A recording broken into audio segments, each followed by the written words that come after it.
comment tu décrirais Rita Baga en 3 mots? En 3 En mots, 3 mots seulement. chanteuse, comique et délicate.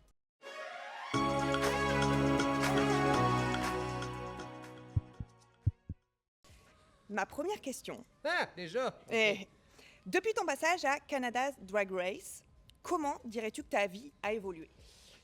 Bon, depuis Canada's Drag Race, ça va faire 5 ans, là. Donc, il y a eu plein de choses, plein de projets.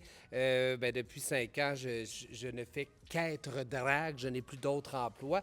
Mais maintenant, je suis rendu quasiment un empire, là. J'ai une compagnie de production avec mon conjoint. Je fais plein de choses, plein de spectacles, dont une nouvelle tournée qui commence bientôt. Ma vie a beaucoup changé et je vis dans, je dirais, la discrétion et la subtilité. En Big Brother Célébrité, on a pu te découvrir sous ton vrai nom, donc Jean-François Guévremont. Qui est-ce? Quelle est la plus grande différence entre Jean-François et Rita? En ce moment, je dirais 3 mètres de cheveux.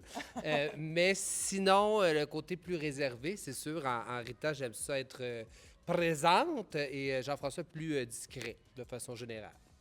Ta vie professionnelle, elle est composée de beaucoup de changements de costumes. Oui. Est-ce que tu pourrais nous partager une petite anecdote justement d'un changement, d'une situation, changement de costume que tu as fait et qui s'est avéré plutôt complexe? C'est toujours complexe, les changements de costume, mais je m'entête à essayer d'y arriver rapidement. On a fait 112 représentations avec la première tournée de Créatures. Il y avait 10 changements de costume par spectacle. C'était tout chorégraphié. Mais c'est arrivé quelques fois qu'on n'avait plus le temps. Là, il y a une fermeture éclair qui s'est brisée. Donc, il a fallu que je fasse tout le numéro de face pour pas qu'on voit que le dos était complètement ouvert. Ou des trous. Tu rentres sur une scène, il y a un petit trou sur la manche. Puis finalement, le trou fait tout, la robe au complet. Il y a plusieurs anecdotes comme ça où rentrer avec 2 souliers, 2 talons hauts complètement différents et boiter pendant une chanson. Toutes des choses très glorieuses. Ça arrive souvent. Tu as lancé ta première chanson, C'est toi, il y a déjà quelques mois. D'où est venue l'inspiration de te lancer dans la carrière musicale? Bien, la carrière musicale, c'est un rêve de longue haleine. Ça fait très longtemps que je voulais... c'est ma passion première, en fait, chanter et la musique. Et lorsque j'ai commencé à travailler et à performer au Cabaret Mado, j'ai mis ça de côté parce que pour moi, c'était une phase, là, être drague. Là. C'était une histoire d'un soir, ça n'allait pas durer.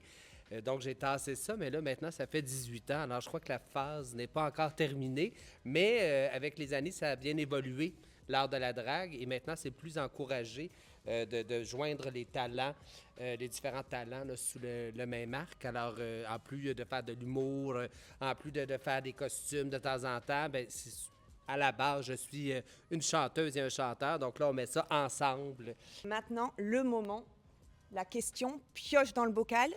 Mon Dieu, c'est pas une question, ça? C'est long, C'est un hein? chapitre? OK. Après la reine des dimanches soirs chez Mado, la mairesse de Montréal, Valérie Plante, t'a surnommée la reine de Montréal.